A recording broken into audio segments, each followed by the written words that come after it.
Hello and welcome to the Armenian News Network Groong Week in Review. I'm Asbed Bedrossian. This show is being recorded on Sunday, February 20, 2022. We're going to talk about the state of the Ukraine crisis. Then we'll discuss the new commission that Azerbaijan is setting up to provide propaganda cover for destroying Armenian culture from the area around Artsakh. We'll talk to our guest about Artsakh's new law about its occupied territories. And since Azerbaijan has officially expressed its intention to arrest the president of Artsakh, we'll talk about that. Finally, we'll return briefly to the IRI poll results, because today we have with us Hrant Mikaelian, a political scientist and multidisciplinary researcher in social sciences based in Yerevan. He's also a senior researcher at the Caucasus Institute. Hello, Hrant. How are you? Hello. It's good to catch up with you today. Fine, thanks. I'm glad to. Okay, let's talk a little bit about world affairs for a minute. The Ukraine crisis has been escalating madly recently, with Biden saying 2 days ago that he is convinced that Putin is driving for an invasion of Ukraine. What is your assessment of this crisis overall? You know, at this point, this is a real crisis because two major nuclear powers are painting themselves in a corner, and they're not allowing themselves a lot of room to save face. How do you see this unfolding, Hrant? At this moment, I feel that there is, of course, a lot of what we can call fog of war, and a lot of rhetoric, a lot of even military preparations. But I'm not sure yet that the war is a real threat, although there is a chance, but hopefully it's more a matter of political trade between the powers. It escalated a lot, but still there are many signs that we are not in the war yet. Although both Russians and Americans say that it's already a war, Russians say it's Ukraine is attacking Donetsk Republic, and Americans are saying that Russia is fully prepared to invade Ukraine. And also why it is important is because it's part of the negotiation process between Russia and US, which started in December 2021. So when Americans say we want Russians to pay the price for invasion of Ukraine, I would understand that a bit differently. Russians want to revise the world order, or at least Russia's position in the world order. The post-Soviet world order, right? Yeah. Americans want Russians to pay the price for that. Mm-hmm. That's what I see, and that's legitimate, of course, because revising Russia's place means also revising America's place and perception. But at the same time, Russia has shown that it will not stay within only its borders. Mm-hmm. So I think we will live in this crisis for a rather long time. So it's kind of Cold War returning. There have been a lot of discussions that Cold War is back, or something like Cold War is back. And what we see is in reality very close to that. When the US says that they want Russia to pay the price for changing the world order, what is that price in your opinion? Americans would like Russia to break ties with EU, or EU to break ties with Russia. And the Nord Stream 2 is one of the primary goals. Interesting. Then, of course, price is economic, generally. And the price is also, let's say, reputation. Now, Russia's reputation, of course, has suffered of all this media campaign. But at the same time, the general thing is Russia-EU relations, especially, of course, continental EU, Russia, France, and Russia, Germany. We have seen rather intensive dialogue, not only on Russia-US track, but last 2 weeks, French and German leaders have come to Russia. So that's also important for Americans. Well, the common thinking would have been that stronger ties between Russia and the EU and the United States would benefit all three of them, right? So why would the United States want Russia to have worse ties with the EU? Because if Russia has good relations with the EU, that means that the EU does not need NATO that much. Mm-hmm. So American influence in EU will decrease. American presence in Europe is based on, first of all, on Russian threat. Mm-hmm. So if there is no Russian threat, there's a question about American presence. And if Russia and Europe have integrated, there's also less room for US in all Eurasia. So I think that's understandable in realistic terms or competition terms.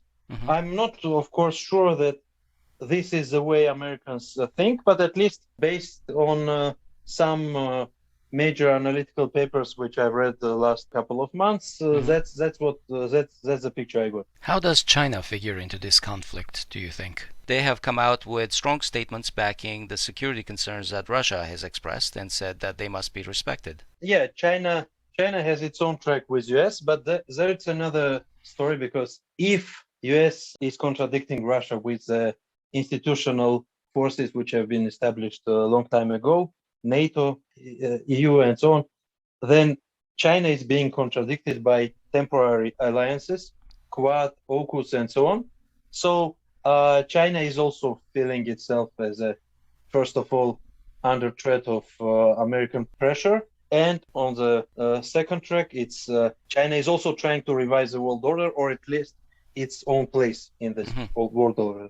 So, as far as I'm aware, there was a security dilemma in Kissinger's concept that America should not be in bad relations with both Russia and China simultaneously, because if that happens, Russia and China will establish better relations between themselves. So this is like security triangle. And now they got into bad situation according to this triangle, because in reality, this time Russia and China have better relations with each other than with US. So America is contradicting Russia and China at the same time, which is a big problem already.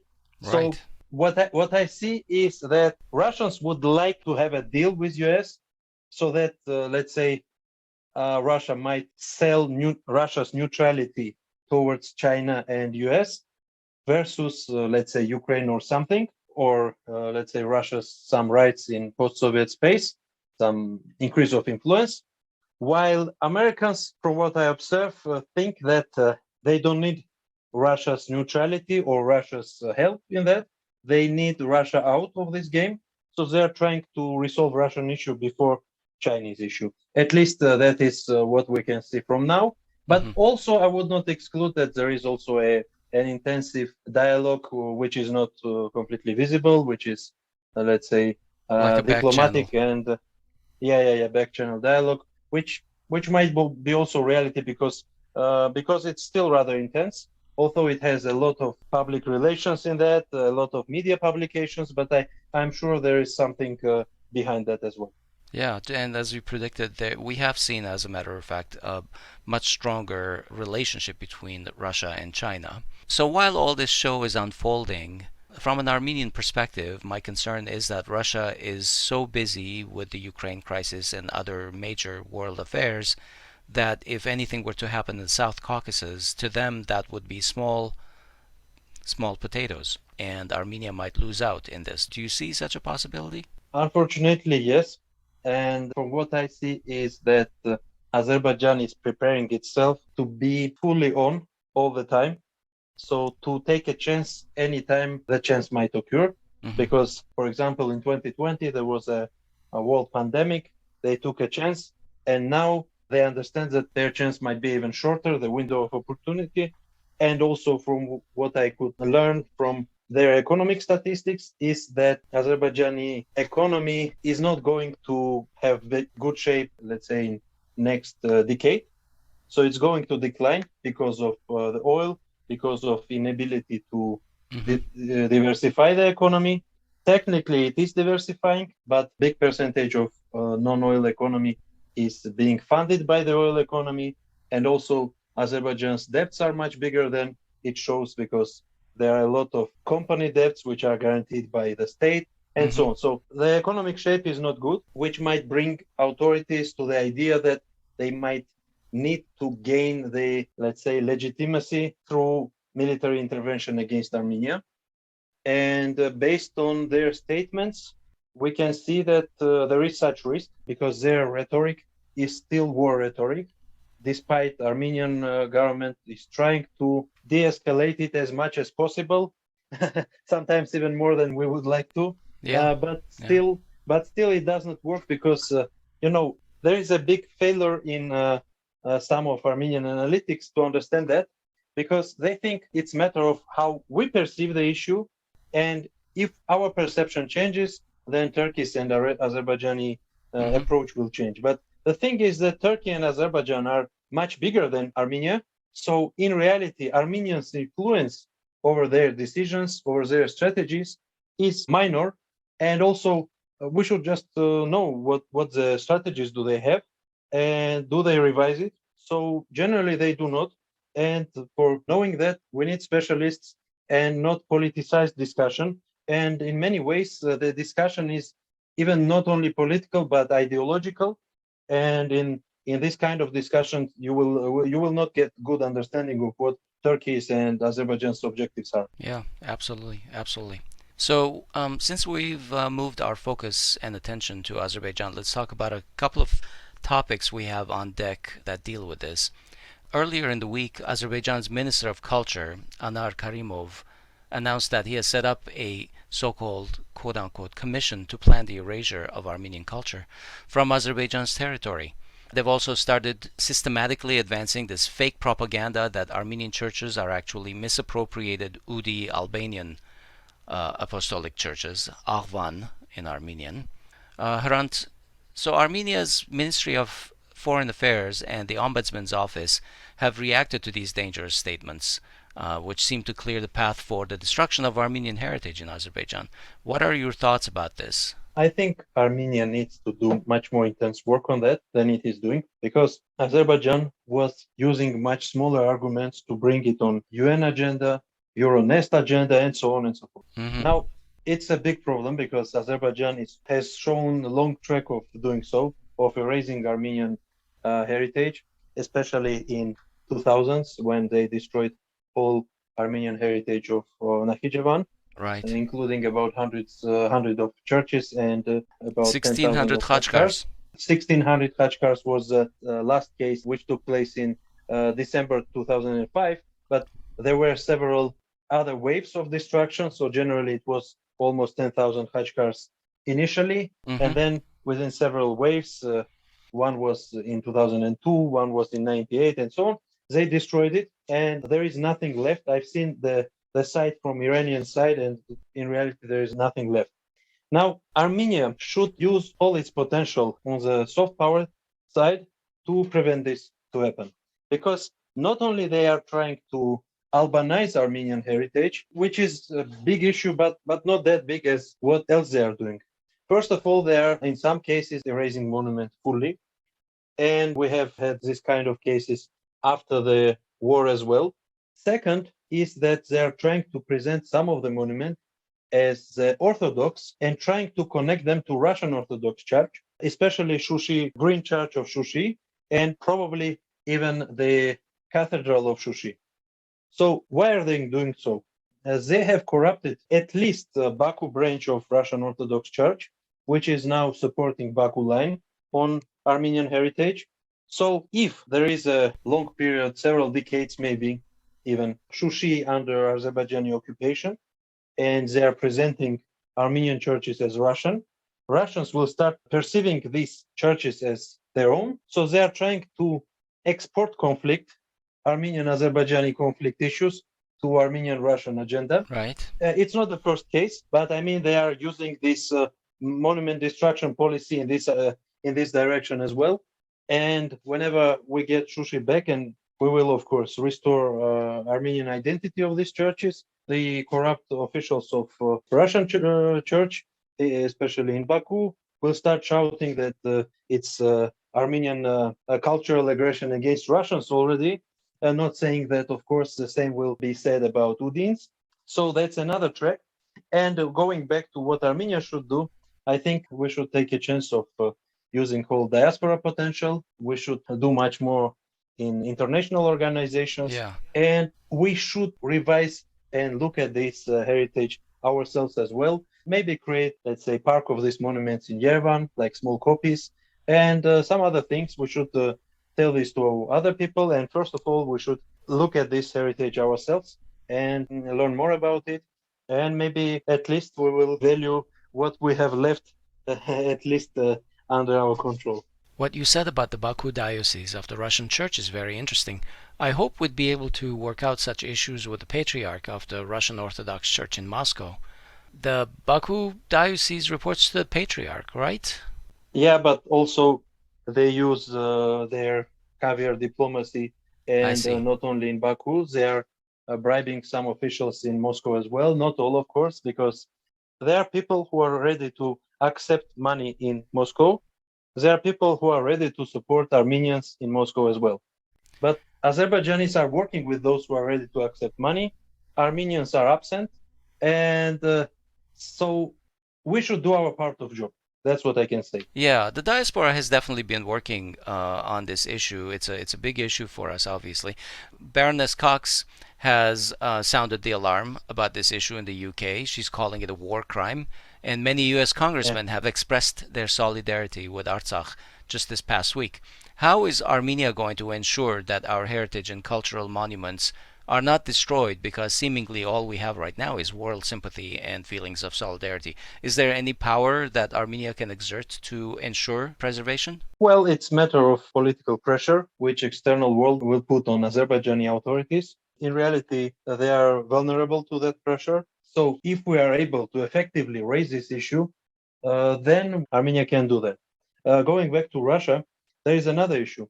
There are some Russians who raise this question and who raise the question of Azerbaijani war crimes in Russia as well. But then Azerbaijani diaspora in Russia, some representatives of it, and most probably even Azerbaijani security service representatives who are marked as diaspora representatives, are attacking, including physically attacking those people. And again, we should do something to protect these people, to make their voices heard, because of course it's more important that representatives of corresponding countries are saying about that. So again, Armenia has a lot of things to do. Yeah. Going back to the US Congress again, now Armenian lobby and Armenian diaspora should set new agenda, because a year ago Biden has recognized the genocide. So we should have a new agenda. And this agenda would be, I think, if they do that, it could be, for example, helping Armenia, I mean, financially also. Our preservation, that's right. Yeah, ensuring our preservation, including monuments preservation, including population preservation, and with big focus on Artsakh and Syria. That's a very important angle. I think, it'll be good for people to hear that and start acting on that. Okay. So in the past week, Artsakh's parliament passed an important bill that it says was in response to the Shushi Declaration, which Azerbaijan and Turkey signed in June 2021. This new law deals with a couple of important issues regarding the occupied territories. One is about restoring the territorial integrity of the Artsakh Republic, and the second one is about companies and their countries that do business in the occupied territories. Hrant, a couple of days ago, we talked with Edmond Marukian about this topic. He feels that this new law in Artsakh has no more than symbolic value, is detached from reality, and inconsequential. What do you think about this new law? I think it depends on Armenia's official position. So from what I've heard, Armenian authorities are not welcoming this law. They were doing as much as possible to prevent adoption of the law, because at least in the summer 2021, almost whole text of the law was ready. So it was ready to be adopted. Indeed. Then it took several months to fulfill it completely, to finalize it. And if Armenia does not do the same, does not accept the same law, of course, its meaning will be not very big. But still, at least symbolic, from the symbolic point of view, it is still important. Because, okay, if we are not doing that, that means that we are okay with, let's say, that with the aggressive war Azerbaijan had, with the consequences of this war. But I don't think this is the right way to do, even if some politicians are okay with that, because, in every negotiation, you should ask more to get less. At least to have some negotiating room. Yeah, at least to keep what we have. Mm-hmm. And that's not guaranteed at all. At least to keep that, we need to speak more about occupied territories. And it's not good that politicians in Armenia do not understand that clearly, because in reality, you need to understand the negotiations, what it is, to say that. I mean, so what can the Armenian government do to support what Artsakh is trying to say, essentially, with these laws? I think it would be good if Armenia would accept the same law, the very same law with the same text, and would do as much as possible to keep this law working and to put this regulation into life. And so a legislation in the Armenian parliament that's similar, you're saying? Yeah. Okay. Of course, it will not change things dramatically. Right. Right. Even Azerbaijani law on occupied territories, which they accepted a couple of decades ago, did not change much. That's right. But at least it had this meaning, and they remember that there is still an issue there. So I think we also should do that, because even if we do not consider, or if some of us do not consider that there is an issue, Azerbaijan thinks so. They say there is not an issue, meaning that there is an issue we should finalize. So I think the big issue here is that Armenian politicians are diving too deep into Armenian debates and not looking at the Azerbaijani and Turkish side, even when they are discussing Azerbaijani and Turkish issues. Okay. Early in the week, Azerbaijan's Minister of Justice vowed to arrest Arayik Harutyunyan, the president of Artsakh. Artsakh's Ministry of Foreign Affairs called this part of Azerbaijan's terroristic approach to relations with Armenians, while Armenia's Minister of Justice, Karen Andreasyan, called the Azeri claim devoid of any legal merit. Hrant, is this all a power play, a performance by the Azeri government, or do Artsakh and Armenia have to take these threats seriously? From what I've observed from the media, I saw that in Artsakh they approach these threats seriously. In Armenia, unfortunately, they do not. First of all, I'll start with Artsakh. Why do they approach it seriously? Because Azerbaijanis are passing through Shushi, through sometimes even Stepanakert with cars or something, and it's not unrealistic if they decide that they need like special operations to conduct a special operation to capture, let's say, Arayik Harutyunyan. Technically, they can do that. Technically. Yeah. Now, another issue is that has always been a part of their official or semi-official narrative, and now they are just feeling themselves free to put that on, let's say, higher level. Right. And to express it, yes. Yeah, to express it, and bring it to a completely official level. And another thing is that Azerbaijan always sets things like this, goal maximum, let's say.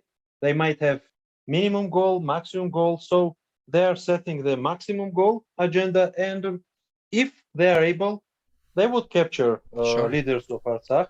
If they are not able, okay. But at least this is a threat should be taken into consideration. Is there threat to Arayik Harutyunyan's life, basically, all the time, constantly? I'm not sure that it is, but I would not exclude that as well. So I would take this threat seriously on his place. All right. Well, it's been a while since we've talked, Hrant. So since the last time we talked, there have been at least a couple of polls that came out with the results, which we discussed, I think, over the past few weeks with Dr. Pietro Shakarian, Benjamin Bohosian. So specifically, for example, the IRI poll that came out on January 31st, I think, the International Republican Institute poll.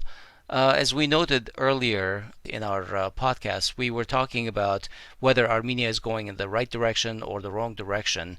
Let's get your thoughts on these polls, because you are a very data-driven analyst, and I'm sure that you looked at these polls. What are your thoughts about some of the slides which we talked about? Yeah, one of the first slides of this poll shows that there is a trend towards decline of optimism, very much, and of a number of people who believe country is going into right direction. But since there are only 3 last polls in this slide, they skipped the one which was taken in January 2021, and the share of those who were considering that country is going into right direction was even smaller than now, and the wrong direction was more or less the same. So I would not say that there is really big trend towards, let's say, opposition towards Pashinyan. I would rather say that before the election, I mean June elections, general election, June 2021. Yeah, Pashinyan was effective to gather support, to have strong media campaign, which turned into growth of optimism in Armenia. And now, after 1 year, people see that there was no ground for that. So those who supported him because of, let's say, electoral campaign, because of some emotional attachment during the campaign, they have switched their opinion towards the one they had just a year ago. Yeah. So in reality, I would not say there is a big trend. I would say that the turning point was the war or consequences of the war. And since then, we have fluctuations, although big fluctuations, We see that on the slide, Okay. but still fluctuations. So only a third of the people express optimism about whether Armenia is heading in the right direction. But when you say, I find it interesting that you say that popular opinion is not necessarily going towards the opposition, especially like the parliamentary opposition you're probably talking about, right? If the opinion is not heading towards the opposition, then where is it going? More and more people are just thinking that there is no option. So we are switching towards, let's say, a political system with weak government and weak opposition, and both will lose their approval rates. We had that in last years of Republican Party. Government had low approval rates, opposition had it even lower, and Pashinyan, after the revolution in 2018, was able to gather incredible support, mainly due to very intense media campaign. He's still doing that, but it cannot change the whole picture. Also, there is one factor which is driving the decline in support levels. It's high inflation rate. It's not only in Armenia; we see it worldwide, but still in Armenia it affects economic perceptions, and it's still important. And considering political situation, people just are disoriented. I would say there is a lack of good quality information and analysis in Armenia. There is a lot of distortion in media, especially in social media. So people don't find what they can believe in. There's also another interesting trend. Mm-hmm. It is that the most optimistic people live in villages, and the most optimistic people are pensioners, people over 60 or 56, while youth and Yerevan population are more Yeah, pessimistic. that is interesting. I would say that these kind of people, I mean, those who are more pessimistic, they are less affected by the media tools by Pashinyan. And there is also interesting thing is that in 2018, Yerevan and youth were much more optimistic. Yes. So there is a switch after the wars. There is a switch. Now youth is more pessimistic and Yerevan is more pessimistic. If you look at the poll results, they indicate that Pashinyan's support is much stronger in the demographics that you just stated, rural and somewhat older populations, and it has waned inside Yerevan itself. Yeah, and there is a really big difference between those groups. I mean, it's of course not fully different landscapes, but really difference is significant. Hrant, just before the show, when you and I were discussing some of these results, I mentioned the security threats to Armenia, and as the poll results were showing, the greatest threats are considered to be Turkey. 88% of the polled people said Turkey is the biggest threat to Armenia, and 81% said Azerbaijan. You had an interesting other result that you wanted to mention. You want to talk about that? How is Armenia perceived in Turkey? First of all, let me make a couple of notes on that. First of all, it's first time when Turkey is perceived a top threat, because initially it was always Azerbaijan top threat to Armenia according to all polls. Mm-hmm. But now it's Turkey, most probably because Turkey has shown the participation in the 44-day war, yeah, of course, and is continuing to do so. Now, another important thing here is that there was another question: which countries we need to deepen relations right now or improve relations? And according to the government, it's Turkey and Azerbaijan primarily. But according to a public opinion, Turkey and Azerbaijan have 5 and 4% of all population who considers that there is a need to improve relations with them, right. While Russia is somewhere around 53%. And also there is the United States with 35, Iran with 29. You could state 2 countries. So in reality, Turkey and Azerbaijan was mentioned by the same people. So also, this is also important. The priorities of the foreign policy, which do not match those the which popular population perception. has. I remember our discussion with Pietro Shakarian, and we noted that the polls show a desire to improve relations, first of all, with our most strategic partner, Russia, and then other friendly countries like the US and then there is Iran and France. Yeah, Iran is number 3, as a matter of fact. Certainly, this indicated to us that for the population, our relationship with these most important partners is not at an optimal or even desirable level currently. True. And there is another interesting thing is that apparently there was a poll in Turkey, a big poll on different issues, social and political issues. which they have it annually, and by University of Hadirkas, if I'm not mistaken, and research group head by Mustafa Aydin, famous Turkish researcher. So the most interesting thing there is that Armenia was considered a top threat in Turkey. That's very interesting. With 61% considering Armenia as threat to Turkey, political threat, and France, US, Russia, Iran, all others were behind Armenia. And I could bring a comparison here. Let's say I would not be surprised if Cubans would mention US as their top threat.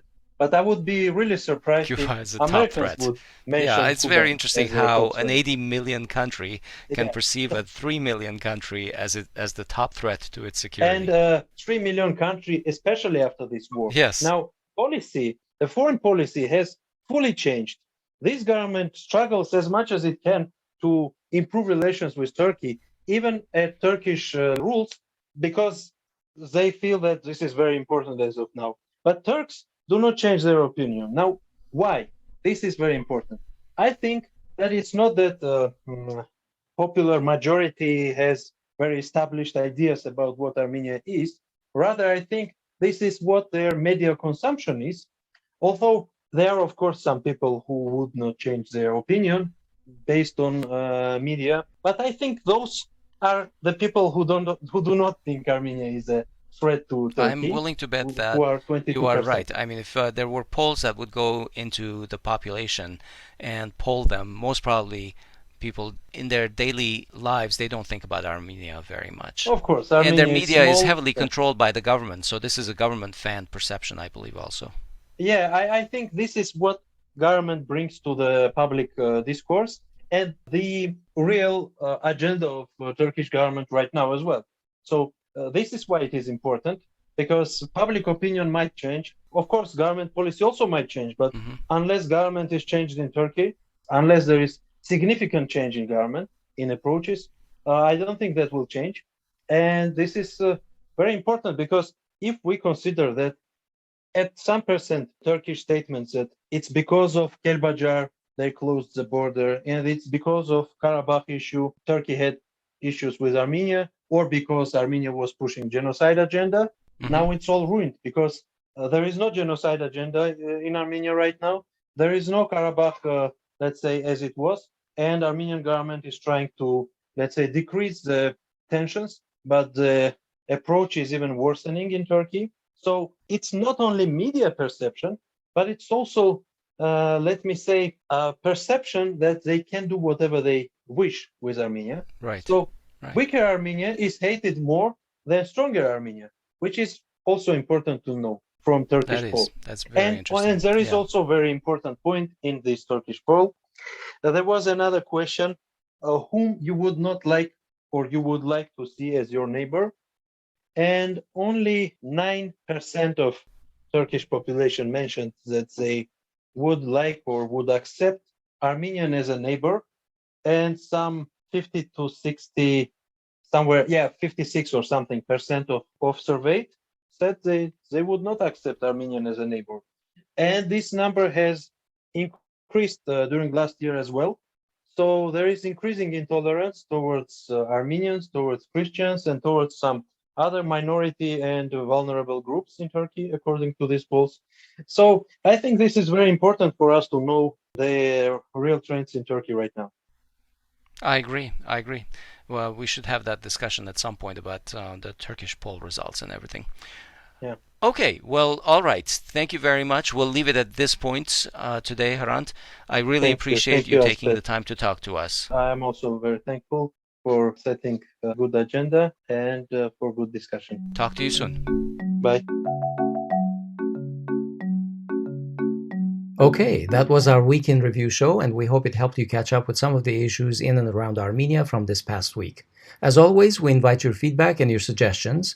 You can find us on most social media and podcast platforms or our website, groong.org. Don't forget to subscribe to our channel on YouTube, like our pages, and follow us on social media. On behalf of everyone in this episode, we wish you a good week. Thanks for listening, and we'll talk to you next week.